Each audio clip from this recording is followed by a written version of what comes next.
Bismillahirrahmanirrahim. Assalamualaikum warahmatullahi wabarakatuh. Sahabat kebun berkah dimanapun sahabat kebun berkah berada, jumpa lagi di channel Junediono Kebun Berkah, channel resmi kebun berkah. Sahabat kebun berkah yang berbahagia, kali ini kita akan mencoba membahas secara umum terkait tentang sekolah lapang ya. Bagi para penyuluh pertanian tentunya sudah tidak asing lagi terkait tentang sekolah lapang ini, yang merupakan suatu metode, suatu saluran, suatu channel untuk menghantarkan message atau pesan kepada sasaran penyuluhan terkait apa-apa yang menjadi tujuan terkait tentang penyuluhan itu sendiri. Jadi sekolah lapang ini merupakan suatu metode ya, suatu cara, suatu saluran yang digunakan oleh para penyuluh untuk menyuluh kepada sasaran penyuluhannya sehingga nantinya tercapai daripada tujuan diadakan penyuluhannya, sehingga bisa menimbulkan efek suatu perubahan sikap, perubahan perilaku, yang tentunya perubahan ini diharapkan oleh para penyuluh ya. Jadi sekolah lapang metode ya, bukan hal yang lain. Namun apabila kita menarik ke dalam program rehabilitasi hutan maupun rehabilitasi lahan, sekolah lapang ini seolah-olah menjadi hal yang baru, terutama bagi para pegawai, bagi para staf di Balai Pengelolaan Daerah Aliran Sungai. Ya, seolah-olah baru, walaupun ini memang sudah lama. Untuk itu, kami mencoba melakukan atau memasukkan sekolah lapang ini sebagai uji coba di dalam melakukan prakondisi kegiatan rehabilitasi hutan. Dan uji coba ini kami lakukan di Forest Program 4, terutama di BBDAS Karama ya pada waktu itu, dengan pejabat pembuat komitmennya Pak Bambang, serta konsultan yang pada waktu itu membantu kami adalah Pak Wahyu Sutisna. Di dalam menerapkan sekolah lapang sebagai bentuk prakondisi yang diamanatkan dalam suatu kebijakan di dalam Permen LHK nomor 23 tahun 2021, tentunya berusaha untuk menghantar terjadinya atau berjalannya kegiatan rehabilitasi hutan ataupun rehabilitasi lahan. Sebagai hal yang seolah-olah baru, sekolah lapang ini kami desain sedemikian rupa untuk diuji cobakan di Taure ya, di Taure, di suatu daerah di Mamasa ya, di Kabupaten Mamasa, untuk bagaimana seorang pendamping ataupun seorang penyuluh bisa mentransformasikan, bisa mengirimkan suatu pesan atau suatu kerangka proyek kepada petani atau pada kelompok tani pelaksana rehabilitasi hutan, sehingga apa-apa yang menjadi suatu tujuan terkait tentang rehabilitasi hutan dan lahan berjalan sesuai dengan tujuan yang telah ditetapkan. Sahabat kebun berkah yang berbahagia, ketika kita bicara suatu kebijakan di dalam Permen LHK 23 2021 terkait tentang prakondisi, memang tidak disebut metode yang digunakan yaitu sekolah lapang, tidak. Namun lebih cenderung memberi SOP atau memberi pedoman guideline kepada kawan-kawan di dalam melakukan prakondisi, ya, seperti misalkan koordinasi, terus misalkan konsolidasi, terus melakukan sosialisasi kepada masyarakat maupun pada pihak terkait, pada pemerintah desa misalkan, pemerintah kecamatan, dinas ataupun KPH, ya. Kita konsolidasikan, kita koordinasikan, kita sosialisasikan bahwa pada daerah tersebut akan dilakukan rehabilitasi hutan. Dan di dalam melakukan pendekatan-pendekatan tadi, kita sesuai dengan SOP tadi mencoba membentuk yang disebut sebagai kelompok tani hutan. Namun memang rata-rata belum menggunakan Permen LHK 89 sebagai guideline di dalam membentuk kelompok tani hutan. Baik sahabat Kebun Berkah yang berbahagia, sesuai dengan hal tersebut tadi, maka sekolah lapang ini mencoba untuk merangkai, mencoba untuk menyusun suatu strategi berupa kegiatan-kegiatan teknis yang bisa kita transformasikan kepada petani agar petani bisa melaksanakan kegiatan rehabilitasi hutan dan lahan. Ya, jadi harapan kami adalah sekolah lapang ini memang menjadi metode atau menjadi model atau menjadi saluran di dalam melakukan prakondisi, atau bahkan lebih dari itu. Bukan hanya prakondisi, tapi bagaimana meningkatkan kapasitas kelompok tani hutan, bagaimana mengembangkan kelembagaan kelompok tani hutan, mengembangkan kelola usahanya maupun mengembangkan kelola kawasannya. Sahabat Kebun Berkah yang berbahagia, di dalam menyusun sekolah lapang sebagai bentuk model tadi, maka kita tidak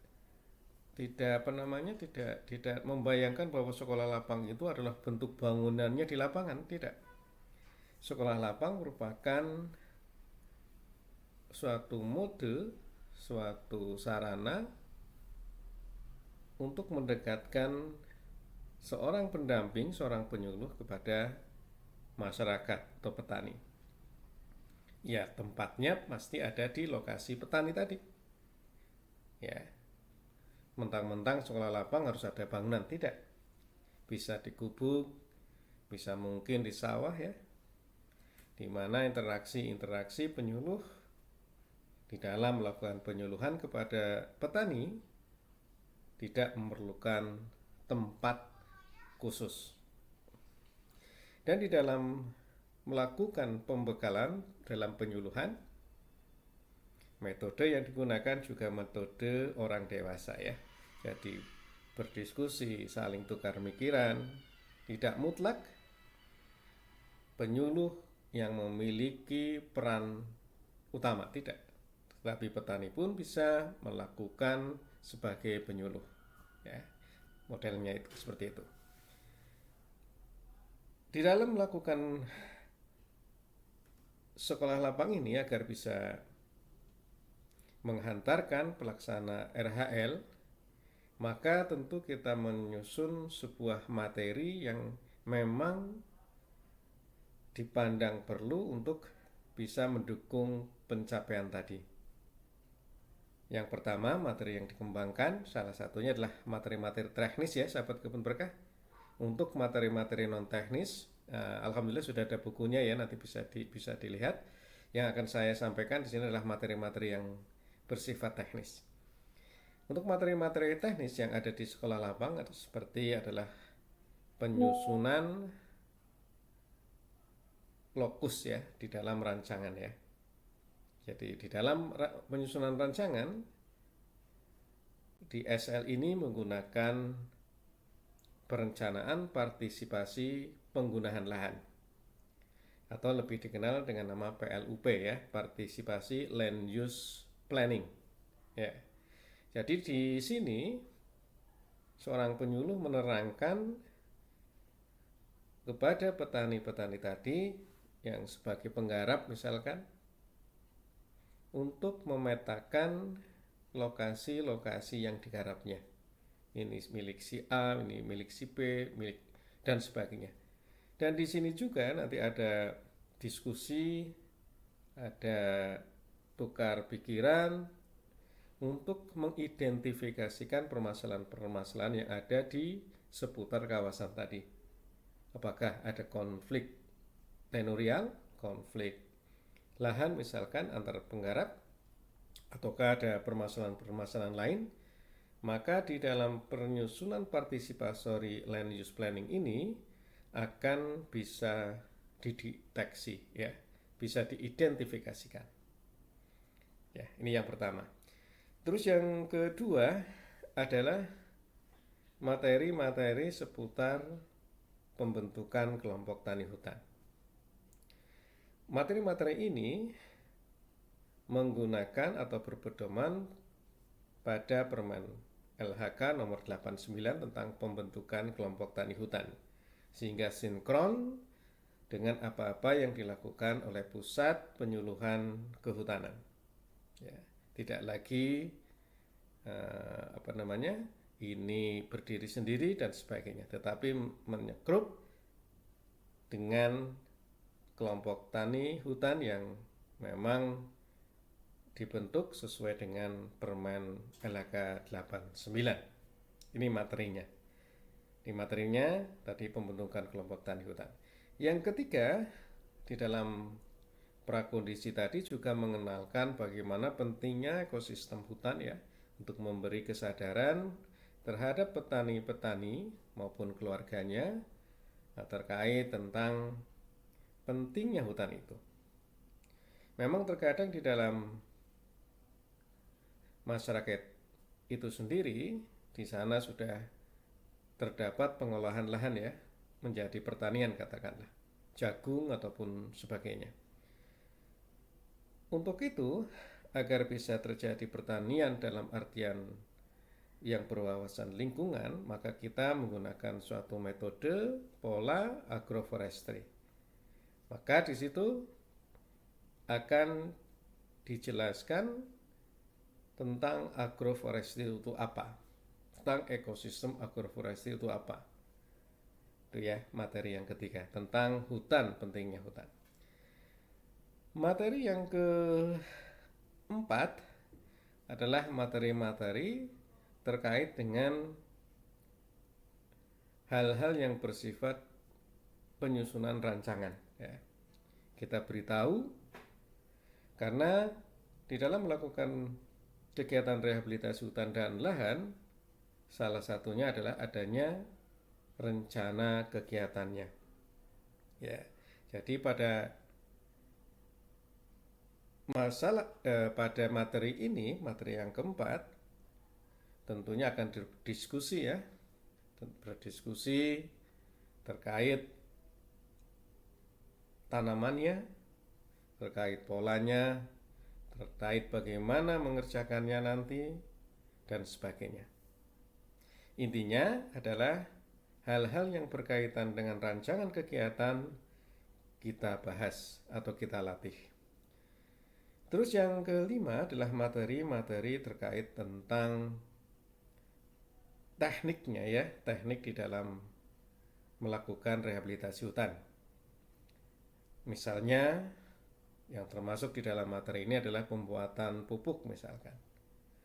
Kita praktek bagaimana membuat pupuk kompos, bagaimana membuat kompos blok katakanlah, kita latih dan kita berdayakan masyarakatnya. Yang kedua, misalkan di dalam materi yang kelima ini adalah pembibitan, pembuatan persemaian yang nantinya akan digunakan oleh kelompok tani pelaksana RHL sebagai bibit RHL-nya. Kita latih ya, kita latih bagaimana membibitkan baik dari biji maupun secara vegetatif ya, okulasi, menyambung ataupun yang lain.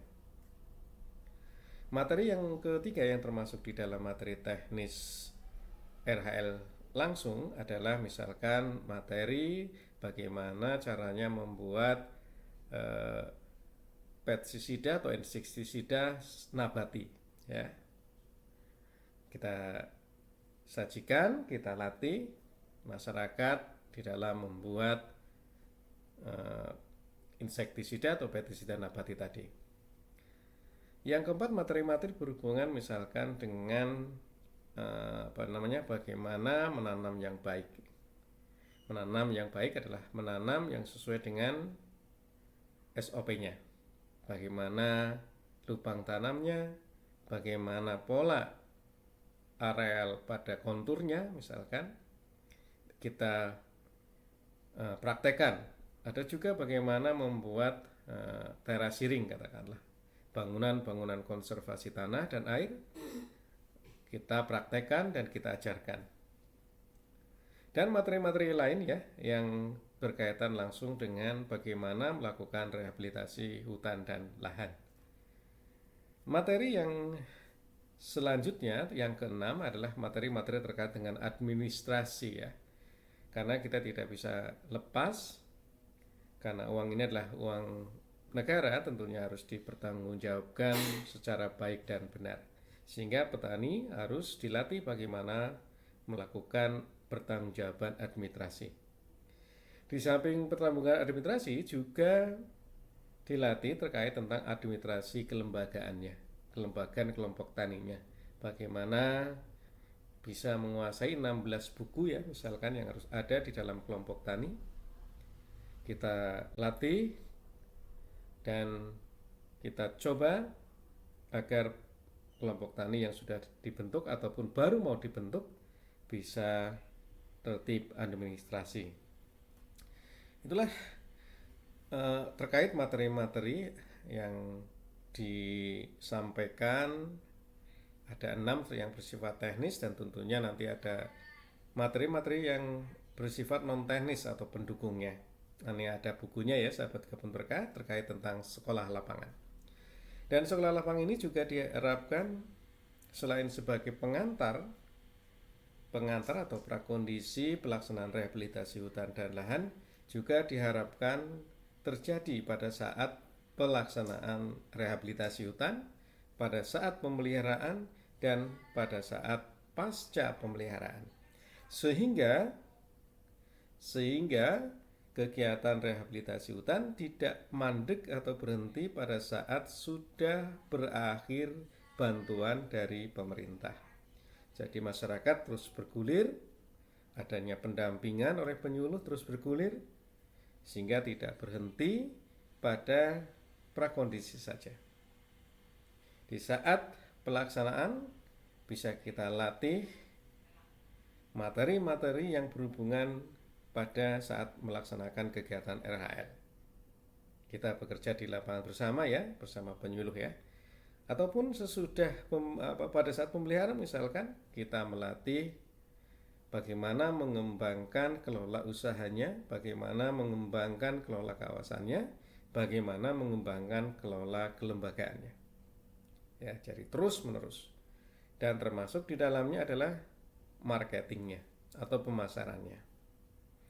Sehingga di dalam sekolah lapangan ini bukan berhenti pada saat prakondisi saja, namun dilakukan secara terus-menerus pada saat ataupun pemeliharaan dan pasca pemeliharaan. Namun memang disadari harus terus-menerus didampingi oleh penyuluh. Ya, tentunya ini agak susah memang ya, karena penyuluh kadangkala tidak tersedia di daerah adanya RHL.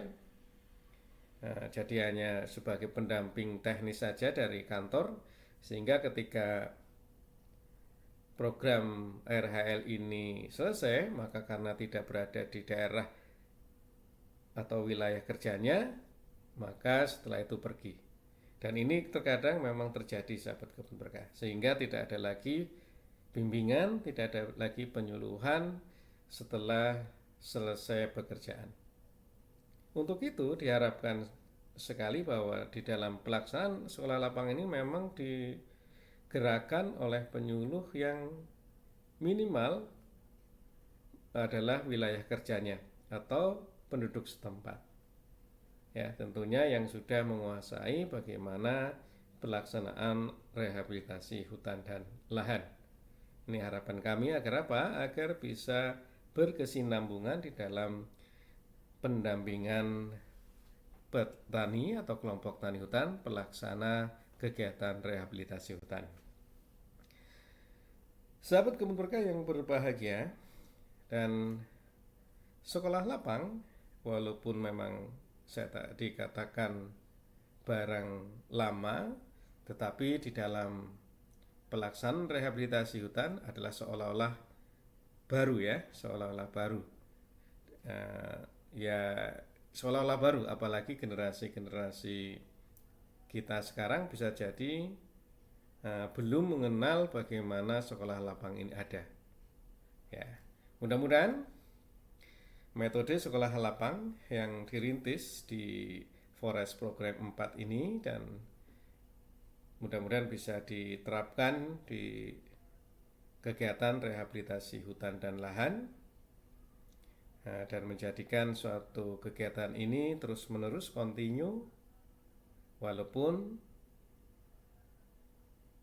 bantuan dari pemerintah terhenti pada pemeliharaan P2 atau setelah tahun ketiga.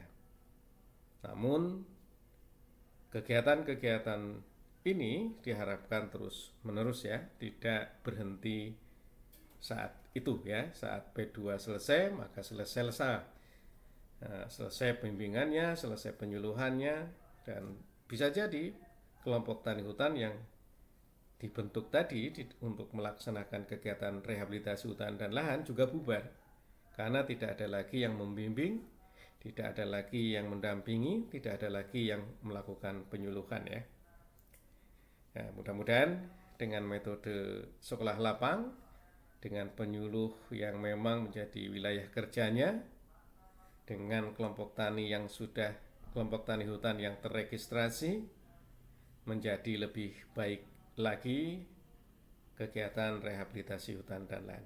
Dan saya yakin memang banyak tantangannya terkait penerapan sekolah lapang seandainya bisa ya, karena tadi seolah-olah baru sehingga diperlukan suatu pemahaman yang utuh, pemahaman yang sama, sehingga persepsi terhadap pelaksanaan sekolah lapang juga tidak berbeda-beda. Terima kasih dan selamat berjuang. Assalamualaikum warahmatullahi wabarakatuh.